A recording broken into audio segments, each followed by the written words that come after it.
자, 라면값 이야기 잠깐 해볼게요. 라면값 콕 찍어서 이나 아빠 따져보니까 빵이랑 부침가루도 밀가루더라 그런 얘기겠죠. 이 서영민 기자의 리포트입니다. 라면 가격이 여러분 13% 올랐대요.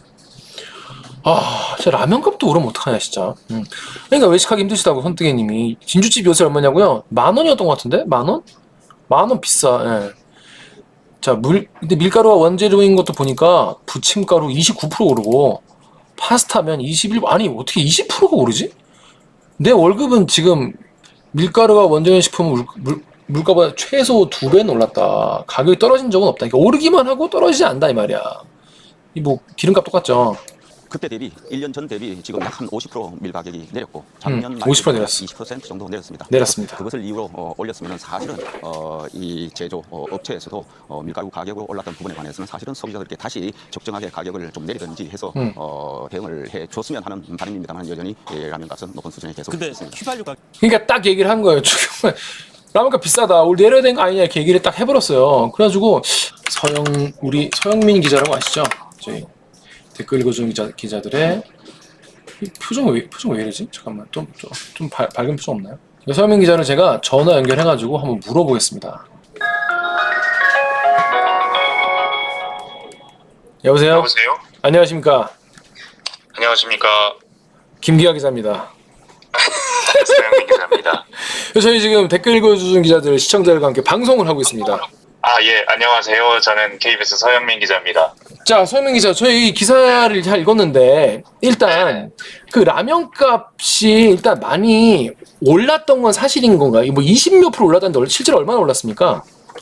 이게 올랐습니다. 그러니까 저는 2002년 1월 대비로 비교해보고 싶거든요. 왜냐하면 이게 지금 물가가 오른 게 전쟁 때문입니다. 우크라이나에서 일어났던 러시아 침공으로 일어난 그 전쟁의 효과 이전 상황이 아무래도 좀 정상 상황에 가깝지 않겠느냐, 아니면 좀 비교할 수 있을 만한 상황 아닌가 싶은데 13% 올랐어요. 그때 대비. 13%. 그때라면 정확히 언제예요? 네. 2002년 1월입니다. 2022년. 2022년 1년 전보다. 네, 1년 4개월, 5개월 전보다. 네. 근데 이게 사실 어떤 의미가 있는지를 보려면 왜 라면이냐부터 시작해서 뭐 라면에 밀가루가 들어가니까 밀가루에 밀가루 국제 가격이 올랐으니까 그 얘기 하셨잖아요. 네. 사실 밀가루 들어가는 것들이 많아요. 그리고 사실은 제가 기재부 출입하는데 물가 관련 기획을 하나 준비하려고 했는데 안 그래도 한 1년 반 전에 비해서 아니면 코로나 전에 비해서 네. 어떤 물가가 이렇게 많이 올라서 힘드나, 지금 현재 문재인 물가는 무엇인가, 요걸 좀 살펴보고 싶었는데 제가 랭킹을 매겼어요. 사실 통계청은 한 480개 정도 품목에 대해서 그 물가 측정을 합니다. 근데 그 중에 제가 랭킹한 상위 20등까지 쭉 나래비를 세워봤더니 밀가루 들어가는 제품이 7개, 8개예요. 몇 개 중에서? 20개 중에서? 20개, 상위 탑 20개 중에서 우리나라에서 가장 많이 오른 건 밀가루가 한 7개, 8개가 되더라는 겁니다. 이를테면 이런 겁니다. 국수, 부침가루, 밀가루, 파스타면, 빵, 비스킷, 라면, 케이크. 다 밀가루가 많이 들어가죠. 그렇죠. 네. 근데 이 제품들이 굉장히 많이 올랐다. 밀가루 가격이 올라서 그런가 보다 싶은데 그 중에 라면이 걸린 거죠. 근데 라면이 그렇게 순위가 높지 않아요. 왜냐하면 국수 같은 경우에는 한 14%, 네. 부침가루는 한 28, 29%, 네. 밀가루 25, 파스타 20% 넘는 게 질비해요. 그럼 그러니까. 부침가루가 왜 이렇게 많이 오른 거지? 국수값도 많이 오르고. 그러니까 좀 더 밀가루 가격에 좀 근접한, 국제 밀 가격에 근접한 게 거의, 부침가루는 거의 밀이니까 그래서 좀 더 많이 오른 게 아닌가. 라면은 그래도 뭐 전분도 들어가고 함유에 튀기기도 하고 그렇죠.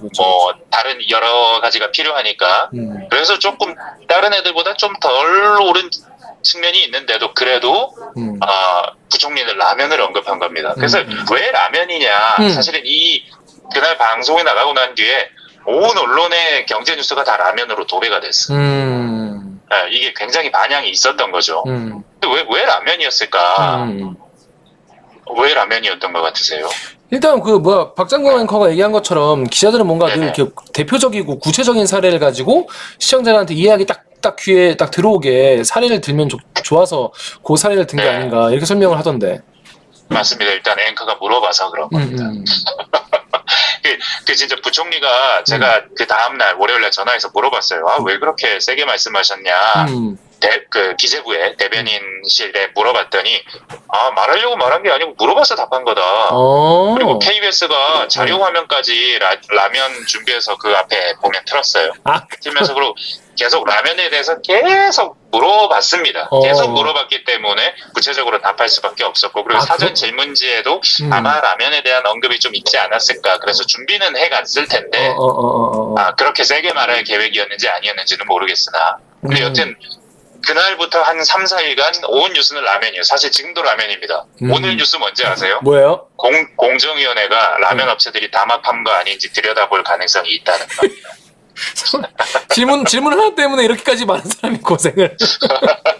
이게 사실은 총리가 그러니까 한덕수 총리가 라면 가격 담합 여부에 대해서 좀 살펴보아야 되는 필요성이 있는 건가? 뭐 이런 비슷한 말씀을 하셨어요. 네. 그랬더니 공정위가 총리가 말했는데 안 볼 수는 없지 않은가? 뭐 이렇게 되는 겁니다. 그래서 이제 이 라면에 대해서 이렇게 라면이라는 것이 굉장히 아이템을 잘 잡은 것이 왜냐하면 우리나라 사람들이 1년에 라면을 70개 이상 먹습니다. 1년에 70개? 네네. 검색해 보시면 나와요. 네. 그 우리나라가 세계 2등입니다. 네. 베트남이 1등이에요. 그렇죠, 맞아요. 베트남이 엄청 높더라고요. 네, 베트남이 1등, 우리나라가 2등. 우리나라 굉장히 라면을 많이 먹는 나라고, 그리고 이 라면을 물가에 차지하는 비중이 꽤 높아요. 그 봉지라면, 외식하는 라면 말고, 봉지라면은 꽤 높아서 밀가루 중에서 여러 밀가루가 많이 올랐지만 여러 밀가루 제품이 많이 올랐지만 그 중에서 시청자들이 아니면 소비자들이 가장 체감할 수 있는 아이템이 라면이다. 다른 건 빵은 좋아하는 사람이 있고 안 좋아하는 사람이 있지만 라면 그쵸. 안 먹는 사람은 거의 없는 것 없죠, 같아요. 없죠. 네, 그래서 라면이 골라졌다. 근데 그 밀가루 값이 실제로 많이 내려오긴 한 거예요. 얼마나 내렸습니까? 국제적으로. 그리고 우리나라랑은 반영이 어떻게 되는 거예요? 김기화 기자가 지금 네이버 창에다가 국제 밀 가격이라고 한번 쳐보세요. 쉽게 볼 수 있습니다. 왜냐하면 네이버에서 이거를 제공하고 있거든요. 국제 밀 가격이라고 치면 이게 작년 3, 4, 5월에 피크를 칩니다. 그러니까 이게 시카고 선물거래소 가격인데 소맥이라고 돼 있는 거예요. 증권 정보에 5년치를 보면 딱 작년 3, 4, 5월만 딱 올라가 있어요. 이 우크라이나에서 일어난 전쟁 때문입니다. 네, 이 전쟁 때문에 이렇게 올라갔었다가 금방 내려왔죠. 네. 그리고 가격 그래프 보시면 아시겠지만 한 10년으로 한번 보세요. 네, 10년을 보고 있어요. 10년으로 보면 지금의 가격이 높습니까? 평균적으로? 아니요. 그 한 2020년 전후가 상당히 낮기는 한데 네, 맞아요. 평균선을 그어보면 지금이 거의 평균이거나 평균보다 낮아요. 그 작년 초보다는 훨씬 낮고요. 그러네요. 네. 그러니까 이 국제 밀 가격이 내렸다. 이건 팩트입니다. 근데 사실 국제 밀 가격을 그대로 볼 수는 없는 것이 왜냐하면 국제 밀 가격은 이게 선물 가격이기도 하고 우리나라가 수입하는 가격을 봐야 됩니다. 그렇죠. 네, 수입하는 가격은 지금 이게 5월에 피크를 치고 떨어졌다고 말씀드렸죠. 네. 근데 우리나라가 수입하는 가격은 9월에 피크를 칩니다. 이게 시차가 있구나. 넉 달의 시차가 있었던 겁니다. 그리고 뭐 부총리가 그 말할 때 지금 한 20% 정도 내렸다 작년 연말에 비해서는 뭐 이런 얘기 했어요. 네. 그러니까 내린 건 맞는 겁니다. 수입 가격도 내렸습니다. 그러니까 수입 가격도 내렸고 그것이 내릴 여력이 있느냐라고 보면 그 가격만 보면 내릴 여력이 있어요. 그렇죠. 게다가 제가 리포트에서 언급했던 것은 도대체 이 밀가루 제품들에서 그 라면에서 밀가루가 차지하는 비율이 얼마냐. 그쵸. 중요하지. 면류는 원가에서 이 재료비가 차지하는 비중이 한 60% 정도 60% 되고요. 정도, 그리고 그 재료비 가운데 밀가루 가격이 60% 정도 된다는 게 우리 농촌경제연구소의 연구 내용 그 분석입니다. 그러면 가격을 내릴 수 있는 거예요? 한 3분의 1 차지하니까 원가의 3분의 1 넘게 차지하니까 여력이 없다고 볼 수 없죠. 그 업계는 지금 분위기가 어때요? 분위기 안 좋을 것 같은데. 당혹스럽죠. 당연히 그러니까. 당혹스럽죠. 이게 왜냐하면 지금 라면 가격을 이 국제 밀 가격이 2배 올랐다고 2배 올린 거 아니거든요. 한 13% 올렸다는 거잖아요, 지금. 근데 그만큼 올렸던 막 다 반영 안 한 건데, 우리 보고 이제 또 내리라고 하니 좀 속상하다, 뭐 이런 그 상황이고. 영업이익이 엄청 많이 났다며요. 라면 업계가. 그 영업이익이 또 다른 비밀입니다. 일단 업계는 속상하고, 눈치 보는 상황인데, 사실은 영업이익이 굉장히 좋아요, 지금. 네. 우리나라 라면 업계 세계 빅3, 이 이름도 말해도 되나요? 아, 그럼요. 기업들? 농심. 네, 삼양, 오뚜기, 농심, 삼양. 오뚜기. 네, 세계적으로. 삼양식품이랑 요 세 개의 업체들이 주가가 폭락을 했습니다, 최근에.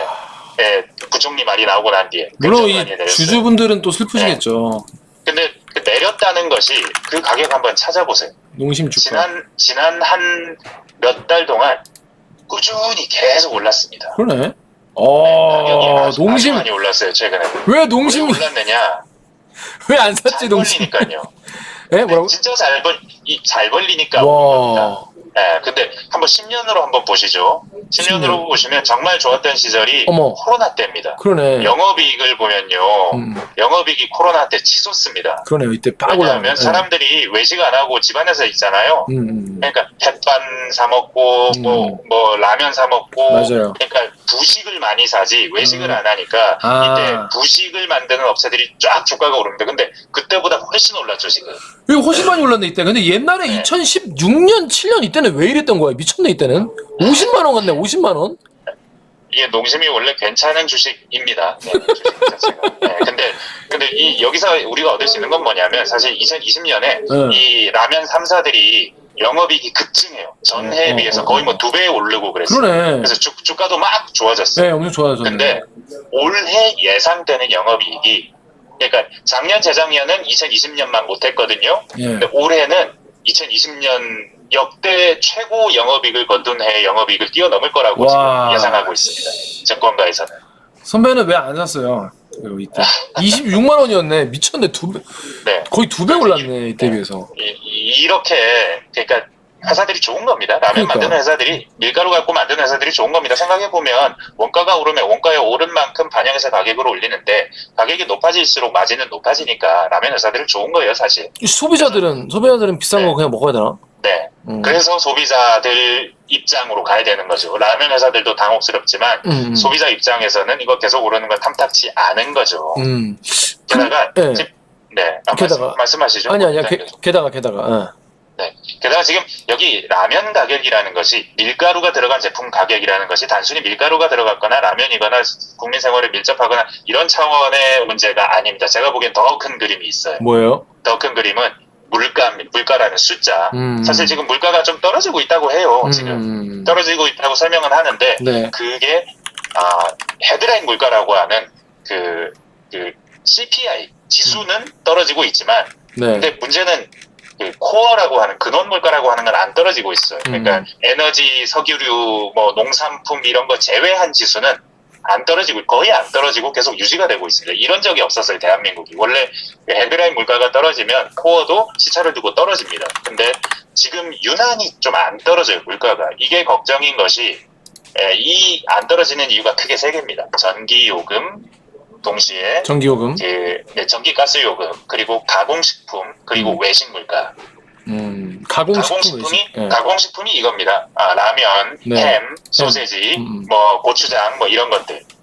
이런 거 가격이 안 떨어지는 거예요. 그러니까 이런 가격들은 원래도 경직적이고 한 번 오르면 메뉴판 가격이 한 번 오르면 안 떨어집니다. 그렇죠. 안 떨어지는 품목들인데 특히 이 세 가지가 걱정인데 문제는 지금부터 우리는 정부는 지금 워낙 성장률이 안 좋으니까 성장 드라이브를 좀 걸 필요가 있다고 보여지는데 네. 물가가 걱정돼서 그 드라이브를 걸 수가 없는 거예요. 지금까지 계속해서 물가 중심, 물가 관리 하다가 지금 서서히 좀 옮기고 싶어요. 너무 그렇죠. 경기가 안 좋으니까. 왜냐하면 내년 총선인데 이렇게 경제 안 좋은 상황에서 총선 가면 여당은 불리합니다. 불리할 수밖에 없죠.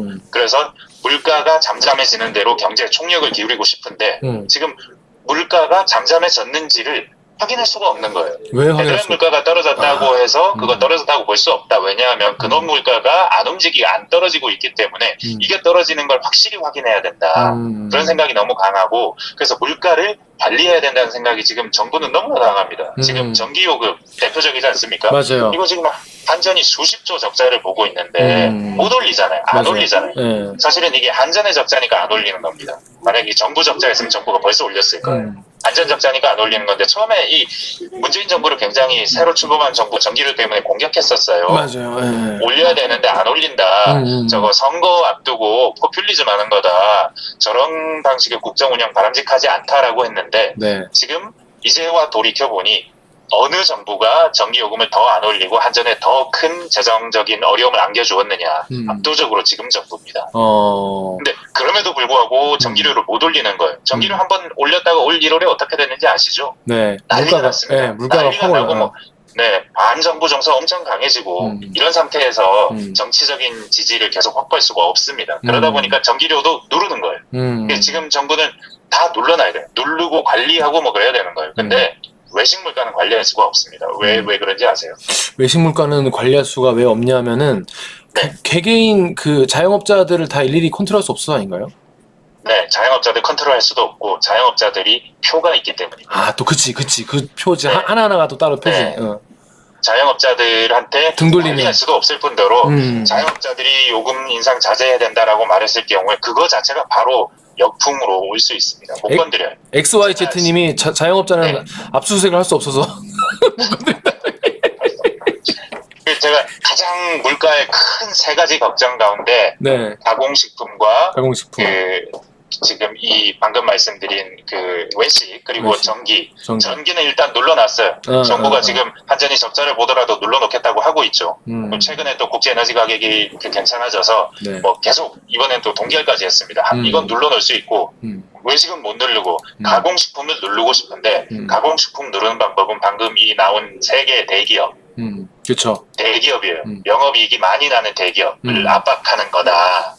라는 계산이 있었을 수 있습니다. 이 대기업들은 그래도 압박할 수 있으니까 개개인 뭐 네. 자영업자랑은 다르게. 자, 근데 돈을 잘 버는 것 같으니까요. 그렇죠. 근데 이번에 우유도 또 얘기가 나왔다면서요, 이제? 네. 뭐 밀크플레이션 그런 얘기 하더라고요. 우유 가격을 어쩔 수 없이 올려야 되는데 근데 우유도 밀가루하고 성질이 비슷합니다. 케이크에도 우유가 들어가죠. 빵에 들어가죠. 맞아. 유제품. 그리고 뭐 버터에도 들어가죠. 뭐 생크림 만들 때도 들어가죠. 생크림, 뭐 커피 만들 때도 우유가 들어가죠. 네. 그러니까 우유도 뭔가 다른 것들의 기반을 구성하는 큰 물질인 거예요. 그러니까 뭐 버터 같은 건 90%가 우유고 커피에도 한 20%는 우유인가 봐요. 라떼 같은 거 이런 것 때문인 것 같은데. 저는 아메리카노 마십니다. 그래서 이거 역시 그렇게 될 수 있다. 이 우유도 조심해야 된다. 아메리카노 마시면 우유는 관계없겠죠. 맞습니다. 예. 그래서 뭐 그런 얘기가 나오는데 사실 우유 같은 경우에는 뭐 정부가 보기에 사실 많은 그 유성분이 대부분 해외에서 가져오는 것도 있고 그러니 크게 영향 크지 않을 거다라고 하는데 또 낙농업계나 아니면 다른 업계에서는 이 가공식품 업계에서는 또 걱정은 하고 있습니다. 아이스크림에도 분명히 그러네. 또 엄청 많이 들어갑니다. 아이스크림. 예. 아이스크림의 50%가 우유입니다. 아이스크림 너무 올랐어. 아이스크림 가격도 지금. 네. 그러니까 다 오를 수 있다 뭐 이런 걱정인데 결국 이게 어찌 보면 정치적인 겁니다. 이창용 한국은행 총재도 뭐 정치적인 발언으로 생각한다라고 했어요. 그렇기 때문에 정치적인 발언인 것이고 이것이 결국 여당에 대한 지지, 정부에 대한 지지. 사실 인플레이션을 그대로 두고 정부가 지지율을 유지할 수는 없습니다. 그런 사례는 없어요. 인플레이션은 정부의 가장 큰 적입니다. 무조건 안 좋죠. 해요. 네, 무조건 안 좋죠. 네, 무조건 잡아야 하기 때문에 특히 앞으로 경기도 좋게 만들어야 되는데 경기 좋게 만드느라 물가가 같이 올라가면 스태그플레이션 현상으로 갈 수 있습니다. 지금 전 세계가 지금 금리를 계속 올리고 있어요.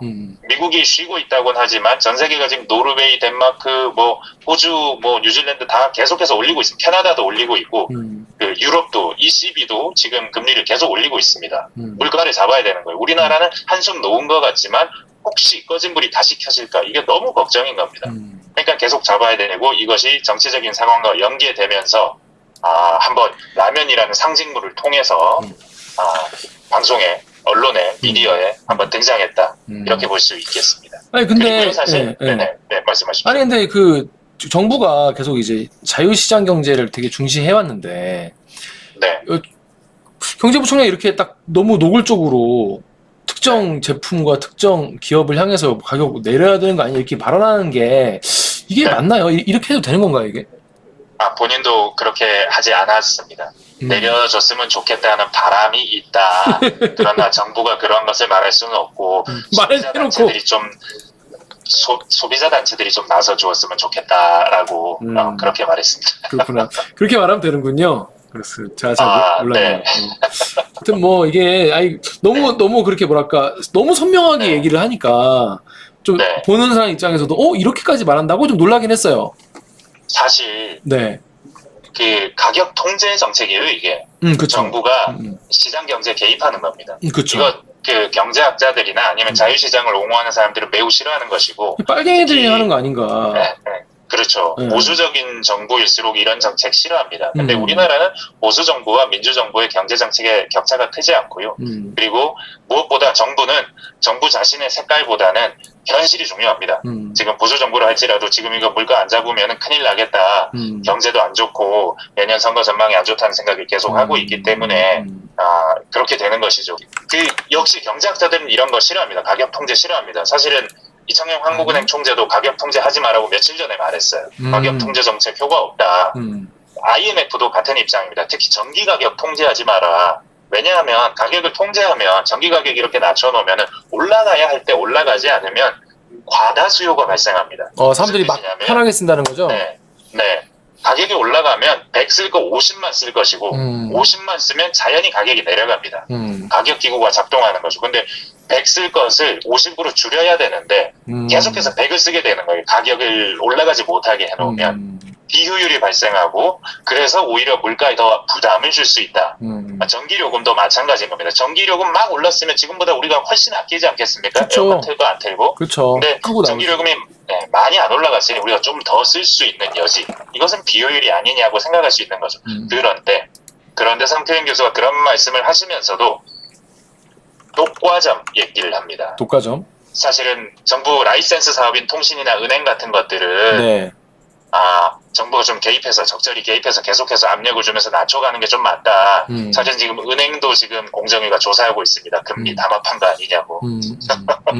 다 이게 뭔가 좀 조사로 압박을 해서 가격을 낮추게 만드는 구조가 이번 정부에서 많이 작동하는 것 같아요. 근데 일단 그렇게 지금 은행도 압박하고 있고 통신요금은 아시겠지만 계속해서 주기적으로 내리라고 하고 있습니다. 근데 이런 것들은 정부 라이센스 사업이기 때문에 늘 그래왔고 앞으로도 뭐 선진국도 크게 다르지 않습니다. 정부 라이센스 사업은 그럴 수 있죠.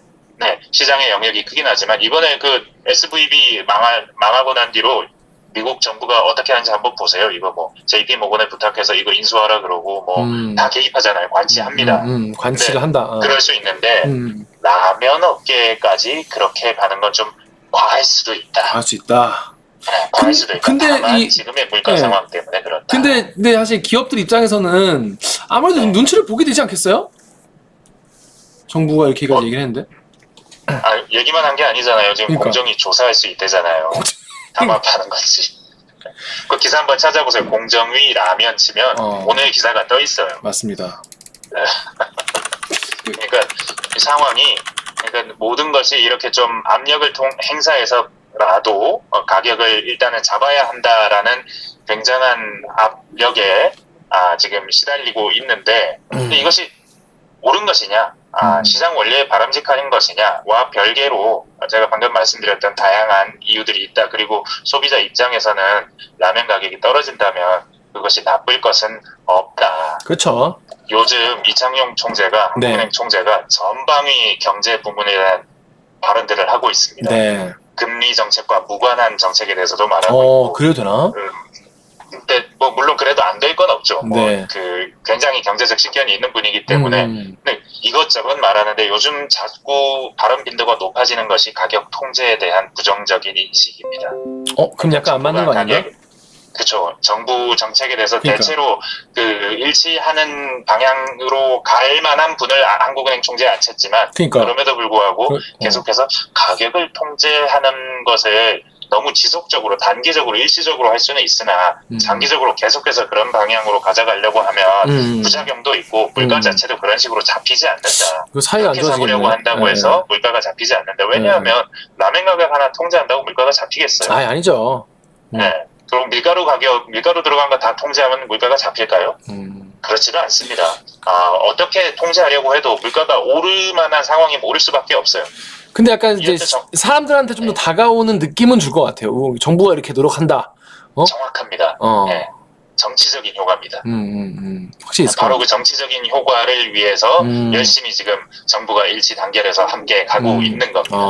정치 경제학이죠. 글로벌 경제 현상과 국내 정치 현상과 국내 물가가 합쳐서 함께 굴러가고 있는 겁니다. 그러니까 이게 밀가루 가격이 오르고 라면 가격이 오른 건 사실 국제적인 이유였지만 그 이후에 우리나라 이제 라면 업계가 돈을 많이 번 건 사실이고, 근데 그 다음에 이 라면 가격 오른 걸 가지고 지금 물가 관리 때문에 고시민 정부가 야 일단 라면 가격부터 일단 얘기를 하면은 사람들이 그래서 일단 좋아하겠지. 그리고 나서 전기요금에 이런 건 좀 이따 생각해보자. 이런 이 모든 이게 다 맞아서 돌아가고 있다. 이런 얘기가 맞나요? 그렇게 돌아가고 있습니다. 아 그런 거구나. 네. 근데 그 와중에 이제 하는 입장에서는 또 이건 아니지 않나요? 이런 파열음이 또 나오고 있고. 이게 하는 입장이 아닌 거예요. 이정용 총재 총재는 입장. 사실은 대한민국이 낳은 굉장히 걸출한 경제학적 스타 혹은 이코노미스트라고 표현할 수 있는 사람입니다. 경제 공부 뭘로 했어요? 경제학 원론 교과서. 안녕하세요. 네, 거기 라이브 나오시는 분입니다. 그러니까 이제 이코노미스트, 그러니까 경제학자이고 이제 경제학에 굉장히 이제 밝은 분이 지금 총재시기 때문에 소신 발언. IMF에서 아태 지역 국장을 했어요. 아시아 태평양 지역 경제를 계속해서 보고 총평을 해 왔던 상황에서 게다가 한국 경제는 얼마나 잘 알겠습니까? 서울대학교 교수셨고 그리고 금융위원회에도 있었고 그러니까 정부에서 이미 몸 담아봤고 상황은 저간의 상황은 아는데 근데 계속해서 정부가 이렇게 나오는 것도 마음에 들지 않고 그리고 금리 정책이나 재정 정책에 너무 기대어서 정부 정책을 이끌어 나가고 경제 자체의 구조 개혁 안 하고 이런 것도 마음에 안 들고 그래서 최근에는 그런 말도 있어요. 교육 개혁해야 되고 뭐 온갖 연금 개혁도 해야 되고 개혁 다 해야 되는데 개혁할 건 안 하고 자꾸 금리만 낮추라고 한다. 이러면 나라가 망한다. 그런 굉장히 센 발언도 했었어요.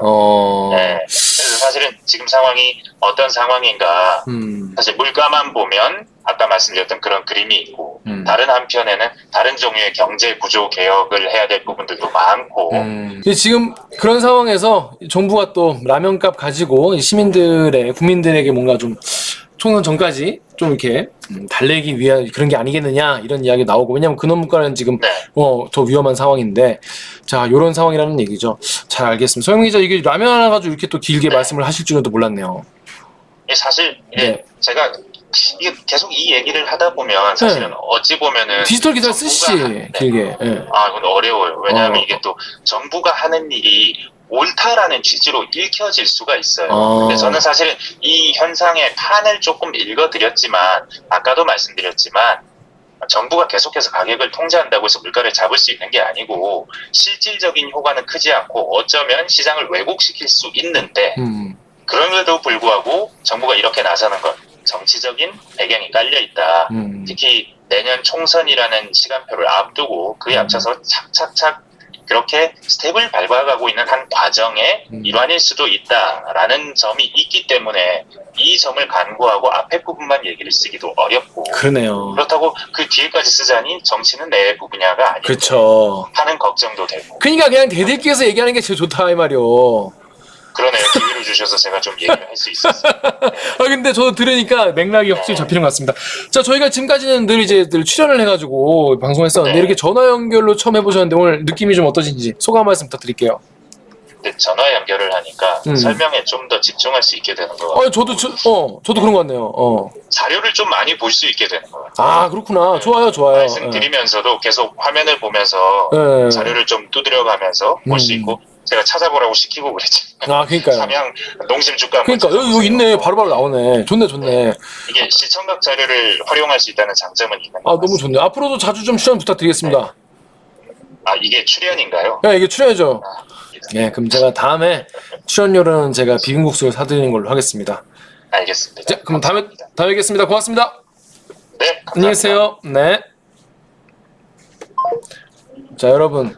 거충 2세, 거대한 충격 이후의 세계, 더 자이언트, 더 월드, 애프터, 그레이 샤크.